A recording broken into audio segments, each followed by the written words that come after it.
Permanently. काय permanently? कायमचा job? शक्ती बनवती. अरे वेडे आहात का? काय करताय तुम्ही? पाया काय पडताय? हा पण काम खूप मन लावून करा आणि हा जॉब सोडू नका कधीच. तिथे तुम्हाला काय करायचंय तिथले मॅनेजर सांगतील. चल शेठ, आम्हाला जॉब मिळाला, जॉब परमनंट जॉब मिळाला आम्हाला, तो पण तुझ्यामुळे.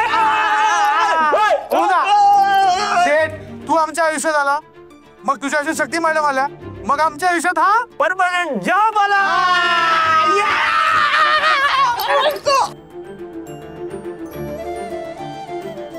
ओ नाना, बघताय काय? भजी बनवायला घ्या. सोडा भाजी, सोडा भाजी, सोडा. अरे येडा का खोळा आहे तू? जॉब तुम्हाला लागला आणि भजी तळायला मला सांगताय होय? नाही ठीक आहे, बनवतो. ना एक मिनिट, हे तुमच्यासाठी. अगं हे काय? माझ्याकडनं गिफ्ट. गिफ्ट?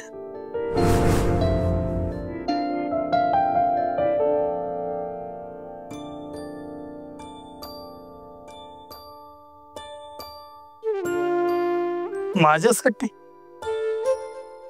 अगं माझा बर्थडे पण नाही. हो ना, मला माहितीये तुमचा बर्थडे नाहीये, पण मी आजपर्यंत तुम्हाला कधीच काही दिलं नाही. म्हटलं जाता जाता काहीतरी द्यावं. नाना हे बघा, आता पण बिन काही नाही. मी तुम्हाला हक्काने देते ना, मग तुम्ही पण हक्काने ठेवा. Thank you thank you. नाना, आता गिफ्ट मिळालं ना, आता भजी नक्की. मी एकटा नाही बनवणार, तुम्हाला बी मदतीला यावं लागेल. मस्त गरम गरम होती भजी. शक्ती, हे सगळं अचानक काय? म्हणजे त्या दोघांना परमनंट जॉब, नानाला घड्याळ, काहीतरी कारण असेलच ना? शिवा, अरे प्रत्येक गोष्टीला काही कारण नसतं. काही गोष्टी योगायोगाने घडतात, काही गोष्टी ठरलेल्या असतात आणि त्या तशाच घडतात.